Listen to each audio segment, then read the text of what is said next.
Hello, I'm your host, JB Williams. Today we have another special guest with us, Kelly Craig. Kelly is a registered nurse who works for the Tanner Health System at the Tanner Hospital in Carrollton, Georgia. Welcome to Unmuted.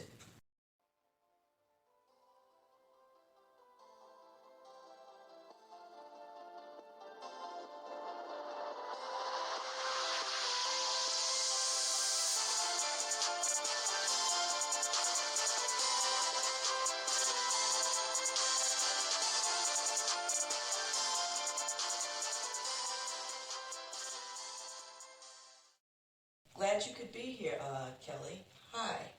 Hello. First, I'd like to start off by asking you if you could share a little with our listeners about the type of caseloads you have as a nurse. Well, I guess we should begin with that I'm an emergency room nurse. So I deal with a variety of different patients from critical care to patients needing prescription refills or minor emergencies. Um, Things that are emergent that we can handle because we're just an acute care hospital, we'll take care of there, such as we have congestive heart failure, people become sepsis. You have motor vehicle accidents, people with just abscesses that don't have insurance and need, maybe some antibiotics to, cure the infection. And then we have just regular, babies coming in with just, little colds, congestions that some parents don't know, their new parents don't know what to do at that point in time. Um, the patients that we can't take care of, like let's say there's a trauma, let's say, well, we do cardiac care, so we do have cath labs and stuff like that, but we can take care of that there. But let's say there's a broken bone and like let's say a child breaks a femur, well, we're going to send those into a pediatric trauma center like Children's in Atlanta or something like that. Or let's say there's a neural, somebody hits their head, maybe has a bleed somewhere in their brain, and then we're going to send them down to like Emory or a specialist down there. We work closely with other hospitals network wise. So, yeah. Oh, that's excellent. Have you always wanted to be a nurse? No, I always didn't want to be a nurse. That just came later in life. When I was younger, I loved animals, especially as you can see my Hazel sitting right here next to me sleeping. So if she snores, I apologize. But I wanted to be a veterinarian to start off with. Loved animals. My mom kept animals in the household. We had cats, dogs. She would have hermit crabs and all that, but that wasn't my thing. Fish wasn't my thing. So as I got older, animals were my companions, and I always wanted to make sure they were okay. So in high school, I enrolled in a medical magnet school, which consisted of veterinary medicine, medical assisting, so on in medical fields. This school was back. I'm not originally from Georgia, so I was originally from Dallas, Texas. So this was Townview Magnet Center. But before it was Townview, it was called Health Professions. So I enrolled in the magnet school, took on a class for veterinary medicine. Actually worked with veterinarians for about 2 years. Became great at it. Loved doing tech work, working with the surgeons when they did amputations or, just neutering and spaying the animals. But as I kept doing it, I kind of got bored. So I decided that, going to 12 years worth of school to do this is not really what I wanted to do. So I had a minor, which is culinary arts. So as I graduated high school, I had made some choices, which I could have went to veterinary school still, but being that I became a mother early, I decided to do my minor, which is culinary arts, because it fit my lifestyle better. So that's how I started. But as you see, you become a mother, life changes, things go on, and things get a little harder. So I went ahead, became a bartender within the hospitality, which is weird. And then later on but I can say being a bartender helped me because it made me more sociable toward people. And so by the time my kids were a little bit older, toddler age, preschool age, I went ahead and enrolled back into nursing school and became a nurse. And that's where I've been since then. Interesting path that you took to become a nurse. If you could tell us what has been the best thing about working in this field? The best thing about being a nurse is that you're a healthcare provider that's providing, I guess you would say, a need for patients, a need that they. Well, let me rephrase that. Um, as a nurse, it's gratifying that when a patient comes into you sick, let's see, whether it's just vomiting, whether it's a cardiac arrest, and at the end of their stay in the emergency room, you're getting them the care they need or providing them with the care they need to make sure they're coming in better or leaving, you know, better than when they came in the door. Um, I guess it's that smile you get when they're walking out, they're feeling so much better. They're appreciative of the things you do. And I'm not saying that every patient is going to be appreciative when you leave out that hospital. Not every patient is there specifically for healthcare. We get a lot of, drug abuse and all that stuff in the ER too. But those patients that genuinely need your care and are appreciative and at the end of the day are thankful for the service that you provided. And it's not even service for me, it's more of a caring, you know. I care about the things I do. I want people to get better, and a lot of times people aren't as caring as they should be. Like now, it's all this immigration and all this other stuff, but people in general need health care. People get sick and you want people to do unto you as you would do for them. Do how you say the same. But in general, it's just a gratification and the just the love you get in return for it. And you seem to be a very genuine healer, so I'm sure that the patients you care for can feel that coming Oh from yeah, you. we come in the door. This is my policy. You may be sick, but we're gonna get a laugh in between. Um, patients, I feel laughter is always a good thing. They come in, they're hurting, they're already, in a lot of pain or agony or whatever they're going through at that point in time. But one little crack or one little joke will make change the mood of everything. And it's just us laughing, even though I'm putting IV in you or, running antibiotics or treating you with pain medication, just laughing in that room with you and making you feel much better is just a world of Rewarding, it's just yes. very rewarding. So, were there any individuals that you can think of who may have played a part in your desire to become a nurse or may have been influential in your decision to pursue healing? Well, I don't think there was just an individual per se that made me want to be a nurse. Nursing just fell in my lap. Um, I guess as I was being a single mother of three, um, I needed a steady career. A career that would let me provide for my family, but also let me do the things I like. I love to do, and I've always been, as you say, a nurturing or caring person. So my background in medical kind of led me into nursing. And it was a good decision. So, yeah. Excellent. You mentioned being a single parent and your kids. Tell us a little about your home life, what it is you do at home Well, when you're not working. I'm not working. Well, I have three teenagers, a little girl who's at 13, and then two boys, 15 and 18. Um, Now I don't do as much as I did when they were younger, but I still provide a roof over their head, food in the refrigerator, counseling, clothes on their back. I come home, cook dinner, ask them how their day goes. We have little conversations here and there about what's going on in the world, just interacting, providing the care I need. Well, I guess you would say trying to be a mom, a working mom.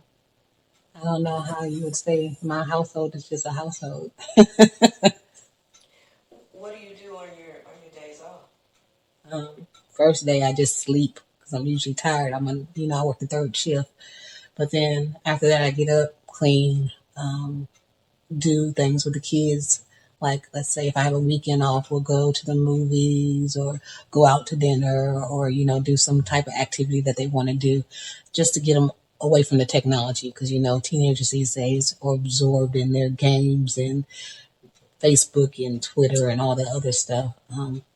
But a lot of it is just, you know, winding down from the stress from my job. I read in the spring and fall. I garden.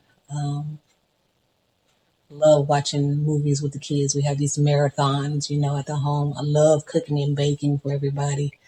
Um, it's a lot of things I do on my days off, especially waking up with these dogs, walking these dogs when the kids won't do it. But other than that, typical day at home for most moms.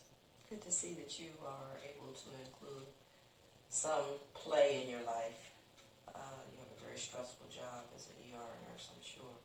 Can you speak a little bit about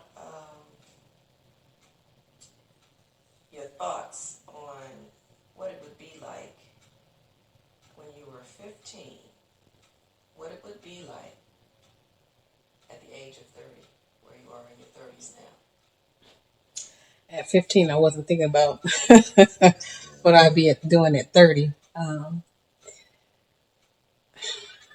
I guess when I was 15, I wouldn't think that I would have been a mom at a young age, that I would have went ahead and at 15 been a veterinarian, living a life. It wasn't much I thought about at 15. It was just right then staying focused at that point in time, trying to get through school and become an adult. At 15, you just wanted to be grown. But So, if you could offer your 15 or 16-year-old self some advice, um, what would you tell Kelli? 15-year-old Kelly, I would tell her, stay focused. Um, a lot of times, things around you, pressures around you as a child get to you. I can say, for example, when I was a child at that age, I wasn't so concerned about being smart and intelligent and being a nerd, but I had a sister that was outgoing and I wasn't as outgoing. I stayed in the books. I was constantly reading, worried about getting to school and focus on my education.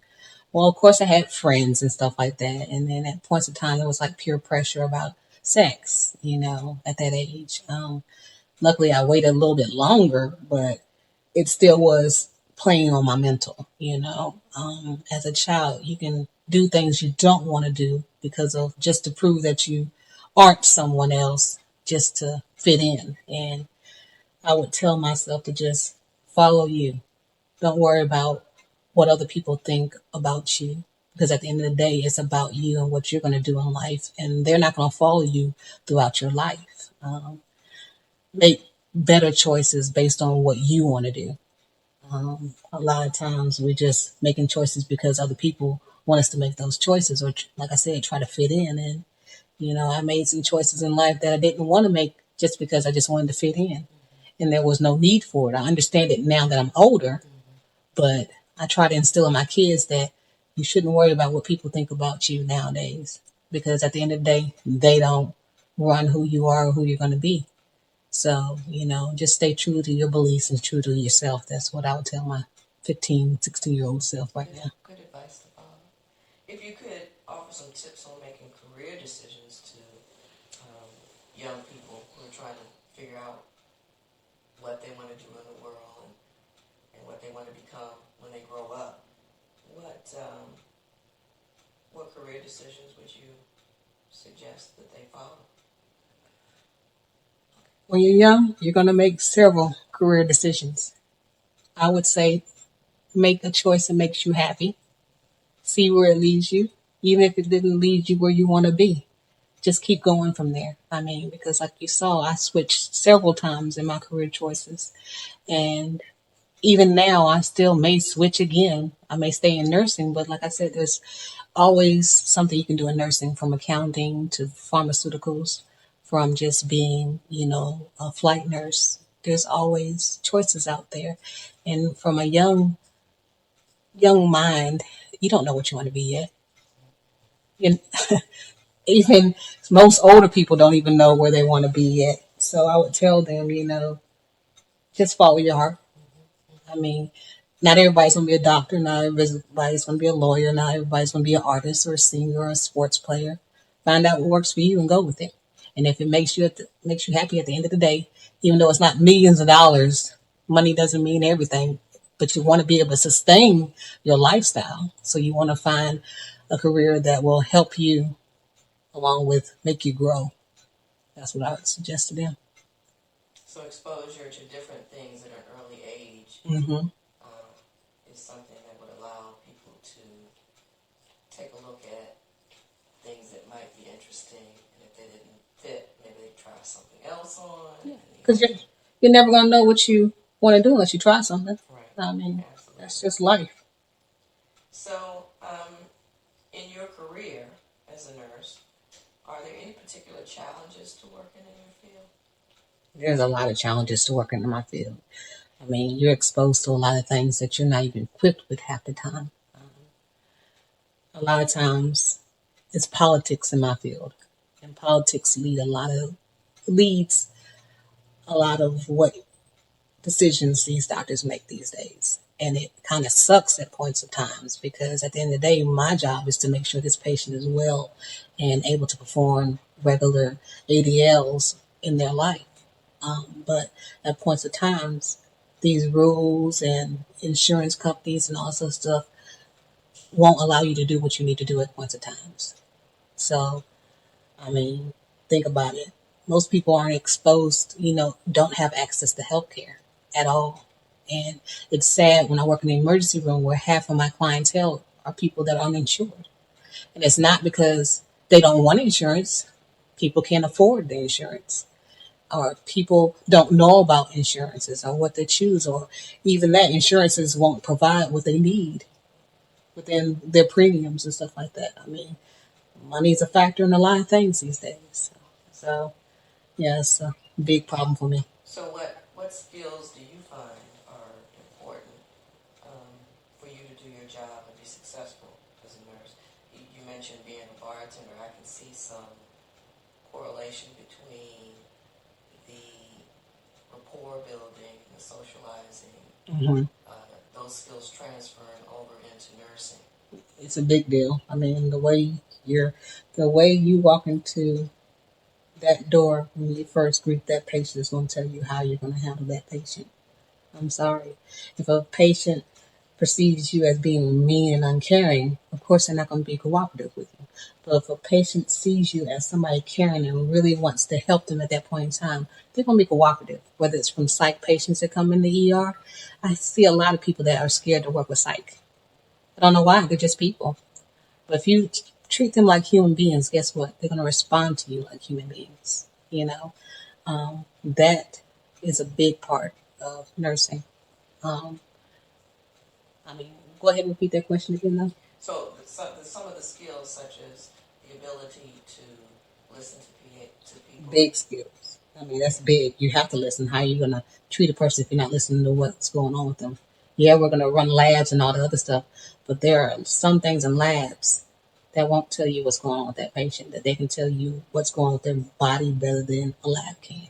So being able to develop a rapport with your patients is one A of big the thing. most vital pieces to being able to help and care for them in the way that they want to be cared for. Exactly. So when you think about some of the things that are meaningful to you, can you tell us a little bit about those things that actually help you to get up every day?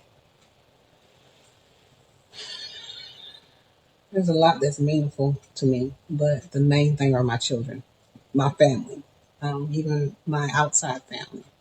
I mean, every morning I get up to make sure my kids have food on the table, roof over their head, the education they need, so they can succeed in life, so they can be respectful independent, open-minded, giving people, so that way they'll succeed in life. So that way when my time is over, I know that I've done my job successfully. I don't care if you're a mother, you just want your kids to be better than you, do better than you know. Whether one's a computer, one's in art, or one's just working at Taco Bell, I don't care. But as long as they're able to sustain their lifestyle and support them and teach or carry on those values that I've instilled in them, then that's worth getting up every morning. And then also when it comes to going to my job, it's just like I said, it's even outside my family. Just being able to make somebody return home to their family and be able to take care of their family and make their family happy is another reason why I get up in the morning. Excellent, excellent. So how do you balance your career and your life outside your career? Well, don't have much of a social life, and that's just by choice. I have friends, but I got to the point in life where I'm a homebody. So me just taking a staycation on those long spans of off days, like I can get 7 days off in a row, and I'll just like, okay, I'll sit there and binge and watch Netflix with the kids. I'm okay with that. My aunt comes over, let's make a cocktail.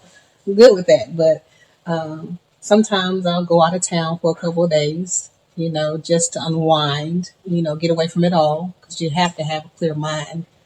I mean, you got to take care of you first. I mean, it's a lot of stress in this world, and it's a lot of stress on a mother's shoulders, especially when you're a single parent. Absolutely. Spending time with my kids. That's how I take time.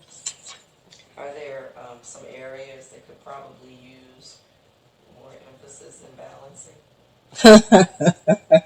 In my life? Yeah, in your personal life. Lord knows. I mean, it's not like I don't date. I have a steady. Do I want to be married? That's another question. Whole new subject. But yeah, balance wise, I'm okay with my balance. I mean, it took me a while to get there. I mean, starting off was kind of hard. It was rocky. I mean, took a lot to get to where I am now, you know. But at the end of the day, I'm really balanced. I need to do more for me physically, get out and exercise more, rest more, stop stressing and stop worrying more. But I'm okay balance wise. I can get to that part. I mean, that comes with time. Yeah, in time. Can you share with us a little bit about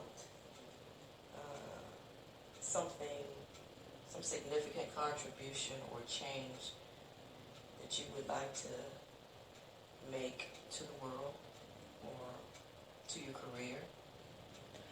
If I can just get people to understand that healthcare needs to be accessible. I mean, not even healthcare. I mean, just people need stuff health wise, including nutrition. Why is it that in the minority areas or the low income areas or even middle class areas that grocery stores like Whole Foods, Sprouts, aren't available, but you'll have tons of fast food, liquor stores, and tobacco, all that stuff that's negative to a person growing up. Period, from as a baby on up. Healthcare is based on the whole body. Okay, so if you're taught at an early age that you know Debbie snacks and Roman noodles is the best thing for you, guess what? Or it's not that it's the best thing, it's the only thing you can afford or is what's provided in your area. That's what's going to happen. You're going to have people with high levels of, you know, diabetes and heart issues and lung issues from cancer and all the rest. But when you come up into those upper crust areas, you have the access to fresh fruits and vegetables. And I mean good quality fresh fruits and vegetables. Yeah, we get them. We have fruits and vegetables here, but it feels like we're at the bottom of the totem pole. We get the vegetables that are wilted and not good quality. You're not gonna get any nutrition from them. I mean, you have to drive miles into another area just to get better quality for your kids. And then how is it that it's cheaper on one end, but it's not affordable on this end? I don't get that. That's the whole part that people understand. Provide what we need in our neighborhoods, and guess what? We'll benefit in the end. All of us Absolutely. will. I agree with that, absolutely. So if you could say a bit more about something that you'd like to do in your career area in the future. In the future, just get that knowledge out there. Teach my patients, even if it's, we have young mothers come in all the time. Teach them about diets. A lot about being nursing is education. Educating your patient, educating your patient, educating your patient. So you'd like to do something? Educational wise? Yes. Yeah. Like I said, give them information about access to healthcare, access to medications, access to, diets, what's good for you, nutrition wise, even the mental from exercise and getting really, relieving from stress because stress is your number one killer around these days. So that's a lot of stuff I would like to teach. Excellent, excellent. So if you were to say, if you were to reflect, who would you say and what would you say at this juncture of your life have been inspirational or continue to be inspirational? Well, there's no one person that's inspired me. I mean, there's a lot of people in my life that have supported me along the way, and that's a plus in my life. I've always been one of those that watched people, watched and learned from people. So me watching people's mistakes or people's gains, I decided to make it my own. Just inspiration wise, life, live life. That's my inspiration. I mean, a lot of times I don't live life, and that's what I'm trying to get to. But like I said, there's a lot of people that inspire me, and all I can do is just watch and learn from them. And like I said, I can't name one because there's hundreds of people that have inspired me. So, I mean, Well, Kelli, I would like to thank you for taking time out of your busy day to join us for this edition of Unmuted and sharing your thoughts with us. thank you for hearing my thoughts. Sometimes it's good to get off your chest. Sometimes. We're glad to be of assistance to you in that area. This concludes another edition of Unmuted. I'm your host for today, JB Williams. Thank you for joining us. All right, Mrs. Williams. So we're here to find out a little bit more from you about how your interview with Kelli went. What was that like for you? It was a good experience. I enjoyed talking with her. We both seemed to have a comfortable level with each other. So it made for an easy interview. Excellent. I could hear that as you went along further, it kind of became more of a natural dialogue, like you guys forgot that you were recording. Yes, I actually wanted to make it seem more like a conversation rather than a Q&A, that is usually kind of rigid and informal. So I both wanted us to have a conversation like we were two girlfriends talking. Excellent. I think that really came through, and it definitely was a very positive and inspirational interview to listen to. I felt like I got to know Kelli and her what drives her a little bit better, which was really nice. Um, so, what do you think? Maybe going forward, do you think that you'll do another interview for us? Absolutely. I would love to do another interview for Unmuted. Great. That sounds great. All right. Well, we look forward to hearing more from you and any of your interview subjects. Thank you so much for doing this. Well, I appreciate you letting me do it. All right. Thanks. Take care.